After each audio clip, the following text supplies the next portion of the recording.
Once Digital presenta Inclusión Radical. Inclusión Radical.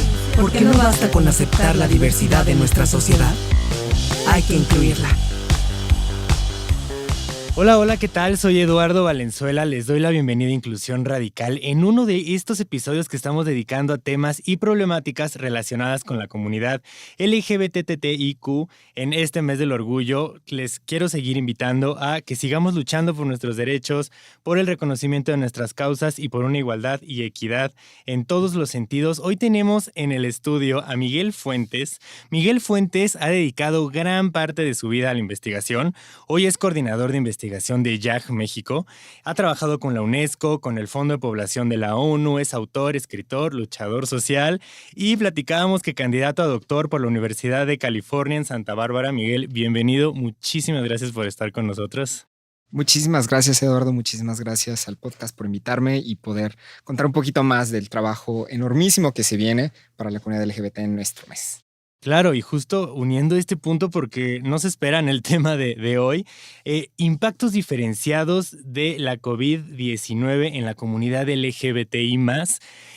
Miguel junto con COPRED, junto con más de 30 organizaciones internacionales, trabajó en un informe que nos da unos datos verdaderamente impresionantes, pero no lo quiero explicar yo, quiero darle la palabra al experto. Miguel, cuéntanos cómo nace este proyecto y a grandes rasgos, antes de entrar verdaderamente en el tema, de qué se trata y cómo nace este informe. Claro, creo que todo empezó como cualquier otra investigación, se identificó un problema, ¿no? Empezaron a haber muchos casos en muchas organizaciones, no solamente desde YAG, en las cuales nos dimos cuenta de la severidad de la vulnerabilidad que estaban viendo las personas LGBTI+ en el país, ¿no? Veíamos casos donde las personas tenían que regresar a espacios muy violentos porque ya no podían costear su vivienda, que perdían acceso a medicamentos, sea antirretrovirales, hormonas. Nos dimos cuenta de muchos casos de bullying, ciberbullying, que es una realidad que se desató con una nueva era digital durante esta pandemia. Y esto era algo que compartían muchas organizaciones, ¿no? De ahí la necesidad de crear refugios, la necesidad de mantener estos programas. Entonces, muchas organizaciones al mismo tiempo empezaron a querer hacer diagnósticos de qué está pasando, qué nos está pasando como comunidad. Y la hipótesis que nos dimos a la tarea a investigar fue, ¿realmente esto es diferenciado, es diferente para la población LGBTI+? ¿Y por qué? ¿No? ¿Qué es lo que nos hace más vulnerables? ¿Qué es lo que nos hace ponernos en una situación en las cuales no podemos tomar ventaja de otros recursos que otras poblaciones pudieran tener? Entonces me invitaron a hacer esta investigación y la verdad le debo muchísimo a Tania Rocha, le debo muchísimo a toda la comunidad de COPRED, a las más de 30 organizaciones de la sociedad civil, a la Fundación Heinrich Böll, a la Embajada de Australia, a la Delegación Especial de Quebec, a diferentes agencias de Naciones Unidas, porque esto fue un esfuerzo colectivo. Fue un esfuerzo que construimos en conjunto desde diseñar las preguntas, cómo hacerlas amigables, acercarnos a las diferentes siglas de la comunidad LGBTI+, para saber qué cosas les interesaban que preguntáramos. Y también algo que nos dimos a la tarea, y eso es un poquito desde una teoría más reciente de cómo entender a la comunidad LGBTI+, fue pensarnos como personas interseccionales en todos los sentidos, ¿no? Definitivamente hay violencias y formas de discriminación que vivimos por nuestra orientación sexual, nuestra identidad o expresión de género o variaciones en los caracteres que tenemos al nacer, caracteres sexuales, pero están muy ligados a problemas de discriminación económicas, discriminación laborales, discriminaciones en servicios de salud. Y el impacto de la COVID-19 permea desde ahí, como de esa parte inicial de personas que siguen habitando en México sin importar su orientación sexual, identidad de género o variaciones de caracteres sexuales al nacer. Y de ahí vemos cómo se desprende en formas prácticas y tangibles de cómo se nos están vulnerando desde un inicio esos derechos y específicamente por estas diferencias de la diversidad sexogenérica. Dices algo súper interesante y creo que, al final el contexto es, se toman medidas diseñadas como neutrales, pero como dices, o sea, al final hay que vernos desde una minoría. Y te quisiera yo preguntar, ¿qué otras minorías están involucradas en este estudio? Si bien está dedicado a la comunidad LGBT y más, saltan otras minorías, otras poblaciones que ante las medidas neutrales de la COVID-19 se ven aún más afectados. Sí, estas minorías también son minorías LGBTI+, ¿no? O sea, no por ser LGBTI más es lo único que nos representa como identidad o como experiencia. Entonces, una práctica que quisimos hacer fue realmente ver esa diversidad de personas LGBTI más en todos los contextos, no solamente dentro de las siglas. Entonces, incluimos identificación indígena, LGBTI más, identificación afrodescendiente, personas que viven con VIH, personas con un estado migratorio distinto. Por eso el informe habla de residir en México sin importar el estatus migratorio con el que residas. Estamos hablando de diferentes edades también, porque se nos olvida que hay población LGBTI más adulta mayor. Algo que nos hubiera gustado incluir, pero bueno, por el protocolo de ética que se registró ante la Universidad de California, Santa Bárbara, no pudimos incluir infancias, pero es otra población LGBTI más que vive distinto por esa vulnerabilidad de considerarse infancias. Hablamos también de situaciones de ruralidad y de urbanidad, porque nuevamente eso te da acceso o no a ciertos servicios.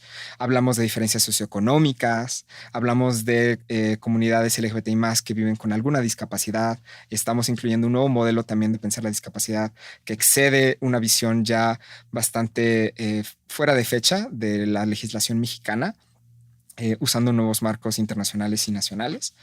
Entonces sí, estamos hablando de intersecciones que no se hubieran pensado de otra forma. E incluso dentro de estudios que se han hecho de la comunidad LGBTI+, realmente nos enfocamos y le debemos muchísimo al movimiento feminista y al movimiento feminista interseccional de México, que aumentamos muchísimo la participación de mujeres diversas, ¿no? Porque incluso en estudios a nivel nacional que se hicieron antes, como la ENDOSIG, de la cual tomamos mucha referencia, hubo una gran representación de hombres gay. Y algo que nos impactó fue tener tantísima representación de mujeres y dentro de la comunidad de mujeres ver muchísima variedad dentro de lo cis, de lo trans, de lo no binario y también dentro de lo bi, de lo pan, de lo asexual, de lo bisexual. Entonces creo que sí nos enfocamos en realmente desmenuzar qué es ser minoría, ¿no? Y dejar de pensar a la comunidad LGBTI más como monolítica o como las minorías como si fueran monolíticas, ¿no? A todas nos está dando en la torre esta pandemia. Entonces, una vez que vemos todas esas intersecciones que nos atraviesan como personas LGBTI+, realmente podemos tener acciones mucho más concretas, ¿no? Que vayan en contra de esto que dices, ¿no? Esta aparente neutralidad o universalidad de las políticas públicas para defender a la economía y a la salud de la población en México. Bueno, y al final, si no me equivoco, y déjame hacer la acotación, el fin de este informe es invitar al gobierno a hacer políticas públicas que eviten todas estas desigualdades que estamos viendo, pero que al final incrementan con la pandemia, ¿no? Claro, tenemos una visión de activismo muy holística. Una forma de política que estamos intentando hacer primero es política de información, que es informando a la población general y a personas tomadoras de decisiones qué está pasando, porque no existe un diagnóstico de este alcance por parte del gobierno, alguien lo tenía que hacer. Entonces nos dimos a la tarea de hacerlo en conjunto de forma horizontal desde las bases, ¿no? Claramente con asistencia de muchas instituciones gubernamentales, pero emanado y diseñado en gran parte por la sociedad civil, ¿no? Y las personas LGBTI más que transitan día a día. La segunda política la forma de política o de activismo que estamos intentando hacer es una política de rendición de cuentas, en la cual tenemos estos datos, que claro, es una muestra. No estamos hablando de un diseño probabilístico que pueda hablar de representatividad a nivel nacional, pero es una muestra considerable y que se tiene que voltear a ver, ¿no? Y que obliga a hacer otros estudios. Pero existen muchos programas que se dijeron que iban a estar disponibles a toda la población mexicana. Hubo muy pocos, pero hubo programas específicamente para la población LGBTI+. Aquí tenemos toda la lista de todos esos programas, ¿no? ¿En cuántos de ellos estuvo la población LGBTI+? Entonces estamos queriendo que el gobierno rinda cuentas. Una tercera forma de que estamos haciendo activismo es por medio de política de apalancamiento. Es decir, cuando no estamos teniendo la comunicación o la atención del gobierno, estamos llamando a alianzas internacionales para que nos ayuden, ¿no? Entonces, por eso estas alianzas que hicimos con diferentes agencias de Naciones Unidas, con academia en Estados Unidos, que trabajó con la Academia Mexicana, porque tienen muchas experiencias, muchas formas de diseñar o de proponer cómo avanzar este tipo de propuestas a que lleguen a buen puerto. Entonces, seguimos muchos lineamientos que tiene Naciones Unidas sobre sus reportes y pensamos qué tipo de sugerencias se hace desde la comunidad LGBTI+, ¿no? Y siempre son muy concretas se tiene que dar prioridad a la población LGBTI+, se tiene que dar atención. Y lo que hicimos con este estudio desde un inicio es, si va a ser interseccional, Entonces, los programas a los que nos vamos a referir tienen que ser interseccionales, ¿no? Entonces, esta experiencia que nos llegó, que compartimos, que crecimos en conjunto durante todo este proceso, nos ayudó a planear recomendaciones que están divididas en estas 4 partes, que son diagnóstico, rendición de cuentas, evaluación de programas y transparencia. ¿Por qué? Porque somos una minoría más, pero no se nos está tratando en las políticas públicas como tal, ¿no? Porque si hay programas mucho más complejos y recomendaciones más complejas, por ejemplo, para poblaciones indígenas, cuando también hay personas LGBTI más indígenas que podrían entrar en muchos de esos programas, que podrían entrar en muchos de esos esquemas de cooperación, de asistencia, de apoyo, ¿no? Entonces, sí tuvimos mucho interés en demostrar qué meticuloso puede ser una recomendación, porque nos fuimos a la función pública tiene una red específica de apoyo a personas LGBTI más. ¿Dónde está? Es un programa que existe y que muchas organizaciones no conocen, mucha gente de gobierno no voltea a ver, ¿no? Cuando hablábamos de tenemos que frenar la discriminación en el trabajo. Pero ¿dónde trabaja la población LGBTI más? No trabajan todas en HSBC o en Santander. Maravilloso trabajo que se ha hecho con muchas empresas, pero más de la mitad de nuestra muestra trabaja de forma informal. Estamos yendo a sensibilizar con comerciantes informales. Estamos yendo a sensibilizar en espacios agrícolas. Es nuestro papel. ¿Cómo se están adaptando esos programas realmente, no? Entonces, basta de estas políticas generales de acabemos con la discriminación, acabemos con la violencia. No, hay que tener datos concretos que estamos ofreciendo. Y esa es la importancia de todo este trabajo interseccional. Como dices, desmenuzar todo, meterte hasta las entrañas de todo y poder sacar toda la información, que hoy quiero hablar de eso. Cuéntanos un poco de la muestra, cuéntanos un poco de cómo fue pensada esta muestra, qué resultados dio la muestra y un poco qué resultados empieza a dar el informe una vez que empiezan a hacer las encuestas, ¿no? Claro, esta muestra es de alrededor de 6,600 personas de todo el país. La gran mayoría de las respuestas vienen de la zona centro del país. Lo dividimos en zonas. Sin embargo, sí tenemos buena representación del resto del país, alrededor de 11-12% del resto de las regiones, de alguna forma, para verlas. También es una muestra que, si bien predomina los hombres gays, representa 40% de esta muestra, sí tenemos muy buena representación de mujeres lesbianas, alrededor de 18-19%, de personas bisexuales, alrededor de 25%, es decir, una cuarta parte de nuestra muestra, de las cuales la gran mayoría además se identifican como mujeres cis. Algo que nos hubiera gustado alcanzar mucho más, pero aún así tuvimos una buena representación, fue de mujeres trans. Tuvimos alrededor de 3%, hombres trans alrededor de 2%. Algo que nos gustó mucho fue la altísima representación de personas no binarias, 11% de nuestra muestra.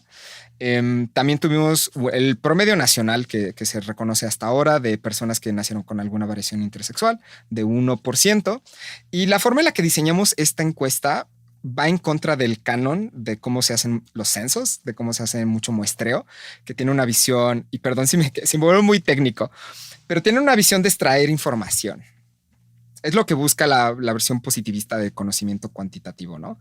Yo te pregunto, yo extraigo y analizo y te trato como un dato. La ventaja de estas perspectivas feministas, interseccionales, globales y locales fue, no, tenemos que dar algo a cambio. O sea, no basta con decirles la información que nos estás dando nos va a ayudar a hacer mejor política pública. En el día a día, a la gente eso no le impacta, ¿no? Eso no le ayuda. La gente está en crisis, ¿no? Entonces, ¿qué hicimos? A lo largo de la muestra, de la encuesta, incluimos muchos recursos. Es decir, si te estamos preguntando sobre VIH, incluimos a qué organizaciones te puedes acercar para hacerte pruebas. Si te estamos preguntando sobre VPH, incluimos videos informativos porque mucha gente ni siquiera sabe muchas de las infecciones de transmisión sexual. Si te estamos hablando de desplazamiento de tu vivienda, te incluimos teléfonos y organizaciones que se han dedicado a dar refugio a la población LGBTI+. Y no solamente en la Ciudad de México, incluimos gente de Monterrey, de la península, de Veracruz, de Puebla, porque nuestro interés es que la gente sienta que esto realmente le pertenece, ¿no? Estamos pidiendo información muy personal, que claro, cualquier censo lo puede hacer y tienen entrenamiento. Pero de por sí nos consideramos una población vulnerable minoritaria, de la cual siempre se nos estudia, se nos fetichiza, se nos trata como un objeto en los discursos, se nos trata como un electorado a ganar para las elecciones. Nosotros no queríamos vernos así. A nosotros nos interesaba, gracias por tu información, vamos a hacer lo más que podamos con ella pero no tenemos el dinero, por desgracia, pero sí tenemos las redes que sabemos que les hace falta. Y este flujo de información que va y viene, ¿no? O sea, también tú me das información a mí para este tema del informe, pero yo te doy información a ti. Exacto. Y pues, como dices, tratar a las personas no como una estadística, sino como la situación que están viviendo y te están compartiendo, ¿no? Exacto. Y al final, ¿qué arrojan los datos? Arroja datos de vivienda, salud, índices de suicidio, acceso a oportunidades laborales, violencia doméstica, discriminación, o sea, arroja 1000 cosas. Platícanos, porfa, un poco estadísticas y qué, o sea, ¿cuál fue el que más te impresionó, por ejemplo? O sea, ¿cómo te fuiste encontrando en tu experiencia? Bueno, hay tantísimos datos. Quienes quieran ver el informe completo lo pueden encontrar en la página impactocovidlgbt.mx. Y aquí de los datos que nos llamaron más la atención, empezando por, pues en el acceso a servicios, ¿no? O sea, creo que algo que nos impactó más en un momento de pandemia es pues, la pérdida de seguridad social. Gran parte de nuestra población perdió sus ingresos, alrededor de 30% de las personas tuvieron que dejar su hogar por temas de ingresos de nuestra muestra. Alrededor de 5% tuvo que dejar su hogar por temas de orientación sexual e identidad de género. Entonces ahí vemos cómo se cruzan diferentes vulnerabilidades, ¿no? Y la importancia de añadir esta forma de opresión a violencias y pues vulnerabilidades que estamos viendo en una pandemia, ¿no? Ahora, ¿qué pasa cuando pierdes tu empleo, pierdes tu vivienda? Bueno, si pierdes tu vivienda, es muy difícil después comprobar con, no sé, comprobantes de domicilio, si quieres acceder al IMSS, si quieres acceder a Clínica Condesa, si quieres acceder a muchas cosas, ¿no? Entonces, ¿qué pasó? Encontramos que 7 de cada 10 personas de nuestra muestra perdió sus ingresos totalmente o parcialmente. Y además vemos que 30% tuvo que dejar su hogar por problemas económicos, ¿no? Entonces, ¿cómo vas a acceder en medio de una pandemia a un sistema de salud saturadísimo si ya perdiste el acceso a ese sistema de salud? Porque nos dimos cuenta que dentro de las preferencias del sistema de salud, quienes percibían ingresos de forma formal, pues que tenían un contrato laboral, atendían al IMSS, que generalmente eran personas mayores de 30, 40 años, pero en una población muy joven, lo único a lo que tenían acceso era al INSABI, que pues es la continuación del Seguro Popular, para el cual no necesitas trabajar técnicamente, y farmacias, ¿no? Consultorios de farmacia. Entonces, ¿cómo es posible que una tercera parte de la muestra joven de la edad productiva de 18 a 34 años prefiere ir a farmacias y no al INSABI, ¿no? ¿Qué está pasando? No conocemos esos servicios, no tenemos acceso a ellos, no tenemos los papeles para demostrar que somos residentes del país, ¿no? Entonces, eso que nos lleva después, como, a ver, pierdo mi vivienda, pierdo mi trabajo, necesito atención de salud, no conozco el INSABI o no quiero ir al INSABI, me voy a una farmacia. Nos queda esa pregunta de qué pasa con el INSABI, qué pasa con el sector salud. Ya lo que nos dimos cuenta en la sección de discriminación y violencia, cuando preguntamos sobre formas de discriminación y de violencia en el sector salud, nos dimos cuenta que aumentó la discriminación y la violencia contra personas LGBTI+ en el sistema de salud. Ahora, ¿cómo se ve? ¿Qué tipo de acciones concretas pasaban? Hubo abuso físico en aumento, hubo intentos de corregir, entre comillas, la orientación sexual, la identidad de género o las variaciones de caracteres sexuales al nacer. Y también hubo abuso psicológico, ¿no? Entonces ya desde ahí a tu persona, obviamente no quieres ir a un sistema de salud que te está violentando, vas a una consultora de farmacia porque uno es barato y dos es mucho más privado, ¿no?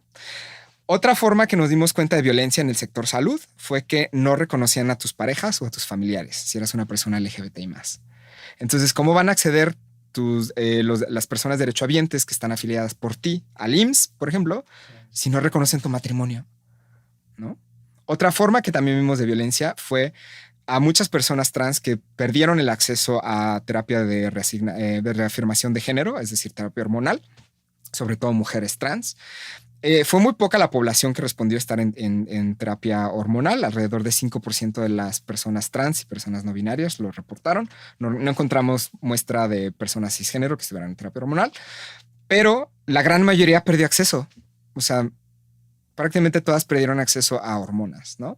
Entonces, te quedas sin chamba, te quedas sin vivienda, no te gusta cómo te atienden en el sector salud. Una parte, obviamente, no es definitorio ser para ser una persona trans, tomar hormonas, pero para quienes les importa, para quienes es algo que es parte de su proceso de autoidentificación, de autoexploración, saber que no tienen acceso a eso y un sistema de salud que no les quiere dar acceso, pues claramente nos está afectando diferente, ¿no? Porque una mujer cis que tiene algún problema o desbalance hormonal sí va a poder tener acceso a esas hormonas. Y a eso se suman todas esas otras intersecciones que vimos, ¿no? De las diferentes formas, además de ser LGBTI+, que encontramos de discriminación, preponderan por la forma de vestirse, que puede estar asociado o no a tu identidad de género, pero puede ser un tema socioeconómico. Los ingresos, definitivamente. Entonces, y la forma de expresarse, ¿no? Entonces, nos damos cuenta que obviamente hay racismo, hay clasismo en este país. Si a eso le sumas tu orientación sexual o identidad de género o alguna variación de caracteres sexuales al nacer, pues se complican más las cosas. Y eso es lo que queremos decir cuando se habla de interseccionalidad. No es una boleta de calificación de a ver quién vive más opresiones, sino es ver cómo las diferentes estructuras de opresión van a dificultar tu acceso libre y garantizado a derechos humanos. Algo también que nos preocupó mucho fue esta visión tan poco holística de la salud, pensando particularmente en la salud mental de las personas LGBTI+. Nos dimos cuenta de que en las juventudes, justo. De 18 a 19 años, hubo 40% de pensamiento suicida y 15% de intento de suicidio. Ahora, tuvimos personas de 75 años en esta muestra. El promedio de edad sí es joven, creo que fueron 29, 30 años, pero tenemos muestra de 18 a 75 años. Y tenemos todavía pensamientos suicidas en personas LGBTI+, de 60 a 75 años. Pocos porque son pocos casos, pero ahí están. Ahora, ¿qué pasa cuando el sistema de salud no garantiza el acceso libre, seguro, a terapia psicológica o terapia psiquiátrica? Al final es un mito en la sociedad, ¿no? También eso. Es un tabú hablar de necesito ayuda psicológica. Y nos dimos cuenta, a ver, pero ¿por qué son índices por qué son porcentajes tan altos? Obviamente falta mucha estadística, mucho trabajo que queda por delante, pero nos dimos cuenta que aumentó el bullying o aumentó la violencia y el rechazo en 3 espacios, principalmente en la familia. En la familia nuclear aumentó más de 30% en nuestras muestras. También aumentó en algunos espacios públicos. Ahí no fue tanto, pero aún así considerable, pero se debe a que con la pandemia nos recluimos en muchos meses. Pero en medio, pues, de ese top 3 fue en espacios digitales. ¿Qué pasa cuando nos obliga esta pandemia a educarnos, a trabajar, a convivir digitalmente y no hay leyes? Tenemos afortunadamente la ley Olimpia en la Ciudad de México. Pero si no tenemos más leyes que regulen el bullying por orientación sexual, identidad de género o variaciones de caracteres sexuales al nacer, pues fácilmente, ¿no? Se van en el anonimato a atacar personas LGBTI en la escuela, si te agregan y te violentan, pues con todo el sentido aumenta los intentos de suicidio, ¿no? Esta exasperación de mi espacio al que me tuve que regresar probablemente es muy violento porque mi familia me está violentando más de lo usual.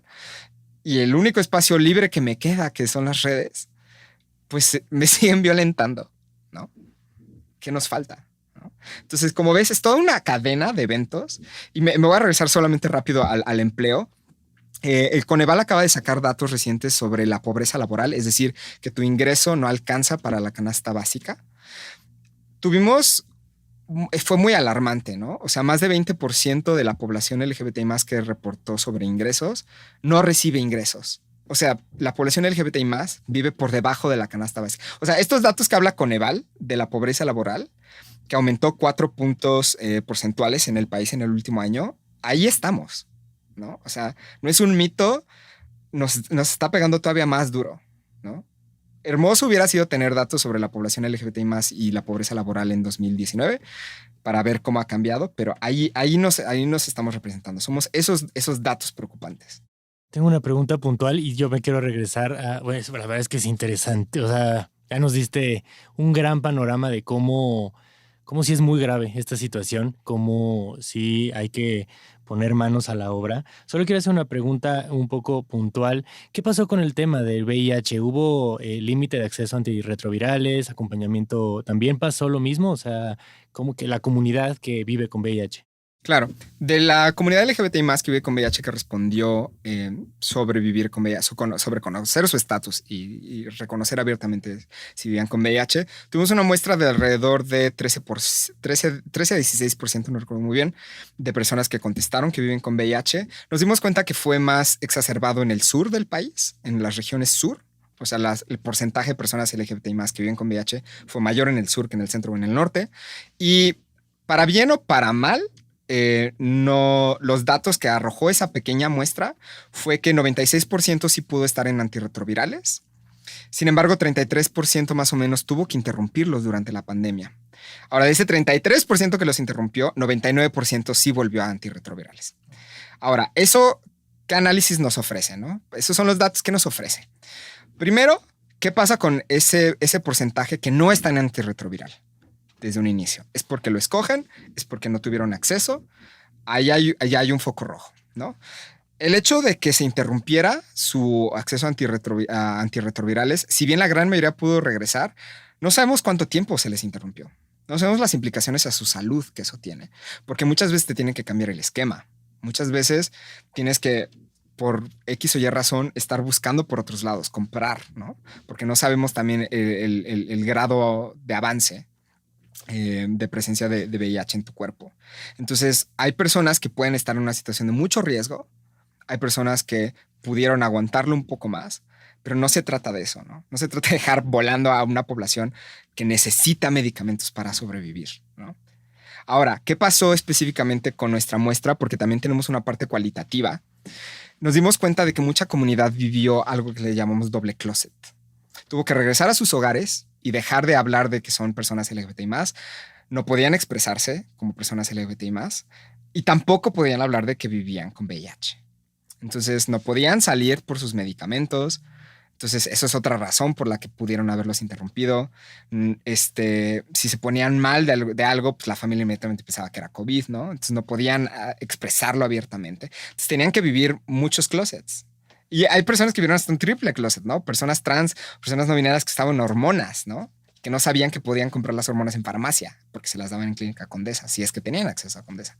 Entonces sí, o sea, es real. Y si aún no queda suficientemente claro cómo nos impacta de forma diferente a las personas LGBTI+, el primer dato que ponemos, 5% de nuestra muestra reportó tener diagnosticado COVID, haber diagnosticado positivo a COVID-19 en algún momento de los meses de recabación de datos.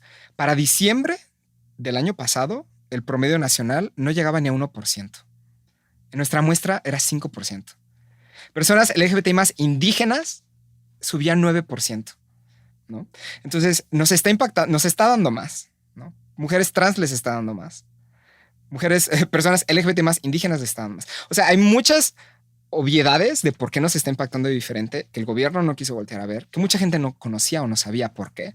Ahí está el dato concreto, ¿no? Estamos dando todos estos datos de la cadena de sucesos desafortunados que nos pueden llevar a mayor vulnerabilidad. Pero desde el COVID mismo, ahí está. Hasta nervioso me puse de todos los datos que estabas dando. No sé, la verdad estoy impactado con este informe. Es importantísimo que lo conozcan, que lo visiten. Vamos a estar poniendo la liga para que lo puedan consultar. Ya tenemos la información. ¿Qué datos puntuales hacen falta para que sigamos en un avance para los derechos de la comunidad LGBT? Nos falta mucho evaluar los programas que se pusieron en marcha para ver si funcionaron o no. Muchos programas fueron de asistencia directa. En algunas alcaldías se dio dinero específicamente a personas trans, personas no binarias. Queremos saber si eso tuvo un impacto positivo, ¿no? Y no se ha hecho ese tipo de evaluaciones. Se ofrecieron recursos desde CONAPRED sobre guías de atención y protocolos, por ejemplo, en el sector salud, que sean libres de discriminación y violencia para personas LGBTI+. También en acceso a la justicia. Falta evaluar si realmente se usaron esos protocolos, cómo se garantizaron, porque no se sabe, ¿no? Digo, nuestros datos muestran que no, pero no le hemos preguntado a las instituciones gubernamentales si sí y cómo. Entonces, nos falta toda esa evaluación. Nos falta que la población en general conozca, que se informe, que pase de boca a boca esto que está pasando, que le interese, porque hay muchas cosas que les van a interesar de su propia identidad, aunque no sean personas LGBTI+, ¿no? Nos hace falta transparencia en los recursos y a largo plazo creo que esto va a ser pues una evaluación internacional que se le tiene que hacer a México como al resto de los países que estuvieron involucrados en estos comités internacionales respuesta al COVID, ¿no? México se le invitó a formar parte de esto. México es parte del Consejo de Derechos Humanos de Naciones Unidas, que evalúa la garantía de derechos humanos de México. Entonces creo que va a ser importante realmente hablar de esto de forma internacional, ¿no? Sirvió este consejo, fuimos una población interesante para este consejo, porque vemos que de forma nacional faltó mucho, de forma local faltó mucho, desde la sociedad civil se hizo mucho y es algo que tenemos que reconocer. Apoyar, donar a las organizaciones que en este momento se están quedando sin nada por el programa de austeridad y pues no hacernos de la vista gorda. Creo que es importante, ¿no? Son realidades, son dolorosas, pero si no las vemos, difícilmente vamos a poder avanzar. Miguel, muchísimas gracias por el informe, la verdad. Fue un trabajo impresionante. Muchas felicidades. Siento que puedo hablar como parte de la comunidad. Yo siento mucho orgullo de que haya personas que estén dentro de estos proyectos, que estén luchando por los derechos humanos de la comunidad LGBTI+. Y más, YAG México, ¿qué sigue para YAG fuera de este informe? ¿En qué estamos con YAG? ¿Y para dónde va la lucha en general, en grandes rasgos? Pues vamos a seguir usando este informe para seguir avanzando políticas públicas, ¿no? Ahorita tuvimos la fortuna de haber pasado con muchas alianzas que definitivamente fueron fundamentales para este proceso. La ley para prohibir las terapias de conversión, que es uno de los temas que sale en este informe en la Ciudad de México. Aún nos falta de que se apruebe en el Senado. Entonces, pues ese es de forma como inmediata un proceso legislativo en el que estamos de lleno. Esta investigación la queremos seguir expandiendo a todas las organizaciones que les interese. Es algo que yo he dicho desde un principio. Yo como académico tengo el deber moral y ético de asistir a quienes estén dentro de mis capacidades para que estos datos les sirvan, ¿no? A mí de nada me sirve un informe que esté ahí, que sea una publicación y que aparezca en mi CV, no. Cualquier organización que necesite ayuda con datos estadísticos que podemos sacar de este mismo informe o de informes que les interesen a las organizaciones, mis puertas están siempre abiertas. Hay datos que faltan, que nos interesa trabajar en conjunto con otras personas dedicadas a la academia, datos específicos de población trans, datos específicos de población no binaria, datos específicos sobre VIH, como decías, datos específicos sobre migración. Entonces, esto todavía puede crecer y nos interesa también que gobiernos locales que quieran acercarse a escuchar estos datos y a que trabajemos para diseñar mejores programas y políticas públicas en sus espacios, pues nos inviten, ¿no? Entonces, ¿qué nos queda? Abrir las puertas a que este informe realmente se traduzca en algo más.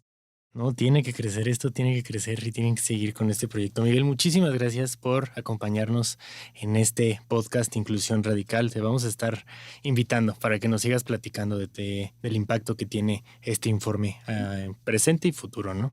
Muchísimas gracias, Eduardo. Me encantaría poder volver. Chance, hacemos otro en un año para hacer las comparaciones y ver. No antes. Uno antes y uno en un año, si claro quieres. Que sí, claro que sí.